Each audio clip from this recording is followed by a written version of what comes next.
Why were we so angry? Why did we fight each other so much? We had no compassion for each other. We were the worst of ourselves. And you know, if you ask me, it's because we were scared. As humans, we become so comfortable knowing that we forget how uncertain life is. We get taught every single day that we know. We get comfortable knowing, so you think you'll always know. And what's the traffic going to be like? You know. What's the weather going to be like? You know. Oh, it'll rain on Thursday. You understand what a magic trick that is? If you had that technology 500 years ago, you were like, oh, it'll rain on Thursday. People would be like, "Kumba ding dang ginga wan dang ginga kumba ding dang ginga wan ding dang kumba wan."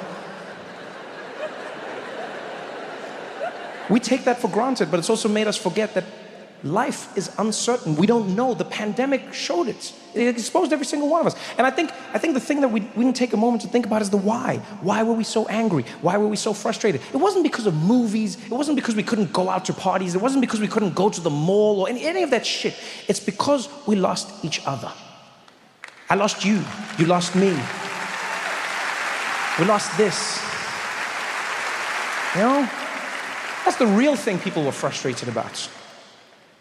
And what made it worse was that governments made it seem like they knew. I think that's the thing that made it worse. They were so confident. They made it seem like they knew. They said it would be 21 days. 21 days. I will never forget that number. Because we didn't ask why. Right? We heard China building a 10,000 person hospital overnight. None of us asked, why? We were just like, China. They love building shit. I remember how confident world leaders were as well. Some more cocky than others. One of my favorites was Prime Minister of the UK, Boris Johnson. Yeah, he was an interesting one.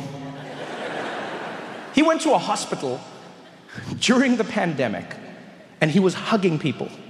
Like right at the beginning, he was hugging people, going around hugging people. Journalists asked him, they're like, Prime Minister Johnson, do you think it's appropriate for you to be hugging people during a pandemic? He's like, first of all, everyone needs to calm down. This is not a pandemic. This is not a pandemic. Look at my hair. Do I look stressed? Everybody needs to calm down. Nothing. Everything is fine. Well, I can touch people. We're not shutting down. Everything's staying open. The pubs will stay open. The football's staying open. Well, if you excuse me, I have to go. He was just gone. He didn't give a shit. Huh? America's president. Oh, he was even cockier. Yeah. You see him when he came out? Donald J. Trump. Oh, he had all the swag. He was like, folks, we're gonna have it handled. In 21 days, the virus will be gone. 21 days. Some are even saying 20. That disease came and kicked Trump and Boris deep in the chest. Both men went to the ICU, almost died. Only reason they survived is because they're both heads of state. They gave them that secret juice. Boris, to his credit, he came out of that hospital like he had seen Jesus. He came from the hospital, held a press conference, shut everything down. He came there barely dressed. He was like, everybody, this is not a joke. I've seen it for myself. The UK shutting down. Please, the football's gone. The pubs are gone. Do not take this lightly. I've experienced it myself. I promise, this is not fun. I can't talk to you. I have to go. Please, I can't talk. I have to. And he was just gone. Gone. That man was terrified. I was half expecting coronavirus to come around the corner like...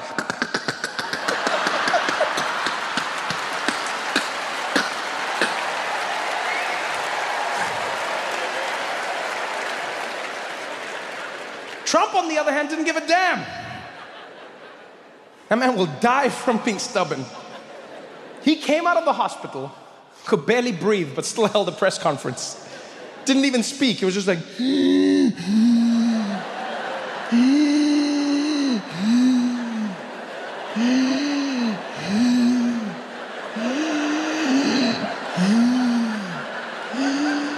If I can do it, so can you.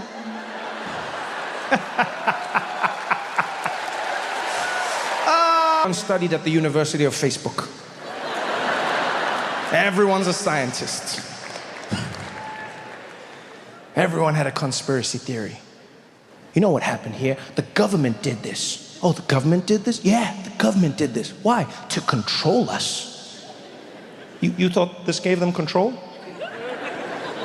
You think governments wanted this? Which do you think gives a government more control? A population that goes to work, earns money, buys things that they can't really afford, so get into debt, so they have to go back to work, do more of the thing they don't really like, to get more money to pay the debt for the thing that they didn't really need, for the thing that they didn't need to afford, to get more money to go to the job, for the thing they don't like, for the thing that they didn't need to buy, to get the loan, for the money, for the thing that they didn't want, to get into more debt, to get the thing that they don't want, to go to the job that they don't need, for the money. Which do you think gives them more control? That?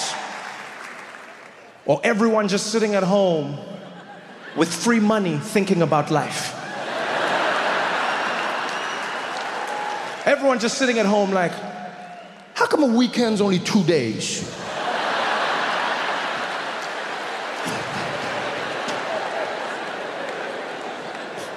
It's a government's worst nightmare.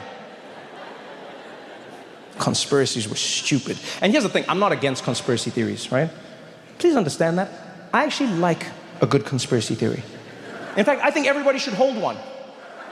I think in your life, you should hold at least one good conspiracy theory. Yeah, keeps you on your toes. Don't just trust everything everyone tells you. You gotta have one.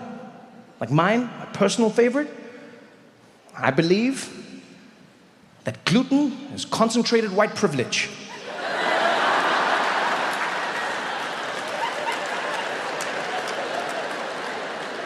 You know I'm right.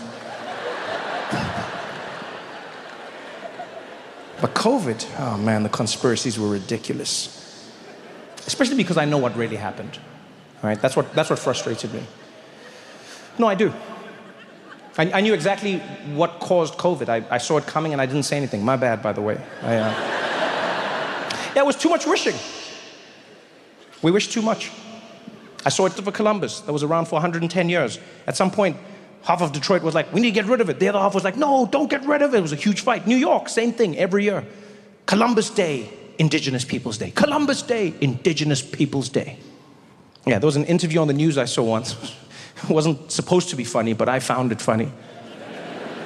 The reporter went up to some guy and was like, sir, what are you going to be doing for Indigenous Peoples Day? And he was like, let me tell you something, it's Columbus Day. I'm sick and tired of people coming in and changing the name. We're proud of that day. It's Christopher Columbus. It's Columbus Day. It's not going to change. In fact, how would you feel if somebody came along, took something that's been around for a long time, and just decided to switch it and call it something else? Huh? How would you feel? I was like, but sir, isn't that the spirit of Columbus Day? I'll be honest, I'm not a big fan of Indigenous Peoples Day, the title. I don't like it. I think it's a cop-out. I don't think it's specific enough. It's lazy. You know, Indigenous Peoples Day. Which Indigenous people? Where? How? Give me something, you know? You know what I liked about Columbus Day? Is that it was specific. Yeah. It was a specific, inspiring story of a man by the name Christopher Columbus, who believed against all odds that he could sail the wrong way around the world and get to India from the other side. Nobody believed in him. Yeah. He was like, I'm gonna do this. They were like, you can't do it, Chris. And he was like, I'm gonna do it. They're like, you can't do it, Chris. He's like, I'm gonna do it. They're like, you can't do it, Chris. And he raised money. He fought for years. He finally got the ships and he sailed the wrong way around the world and he didn't do it.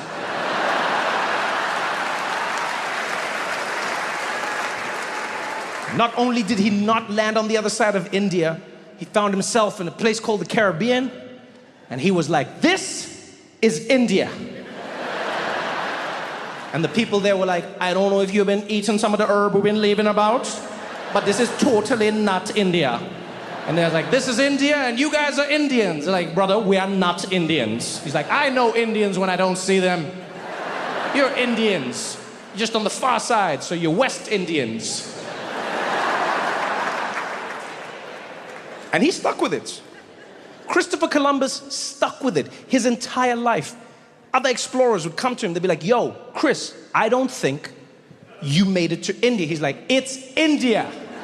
They're like, I don't think it's India. He's like, it's India. He died refusing to acknowledge the possibility that he never made it to India. Not only that, my friends, he never set foot in America.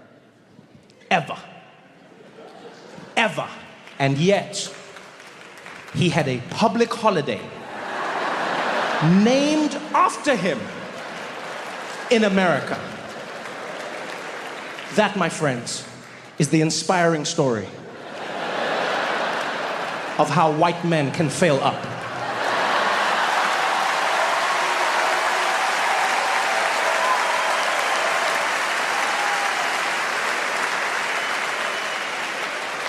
You know how much confidence you have to pull that off? Nobody else. That is white man confidence. Nobody else possesses that level of confidence. Go the wrong way, end up in the wrong place, call the wrong people the wrong name, and be like, I'm right, give me a holiday. No one else can do that. That is the level of confidence we should all aspire to. Is white man levels of confidence. Women couldn't pull that off. You think any woman should be like, I'm gonna sail the wrong way around the earth? They'd be like, burn her, she's a witch. You think people of color could have pulled that off? You think black people could pull that off? Wow, really? Black people just gonna sail around the world, wrong way around, get to the place they're not supposed to be, probably get arrested for trespassing. Be like, what are you doing here? Be like, man, my bad, man. I thought I was getting to India, man. My bad, man. I apologize. Man, I don't even know what I was thinking, man. You know what, man? We should have never messed with ships. It never turns out good, man. I apologize. I apologize, man. This won't happen again.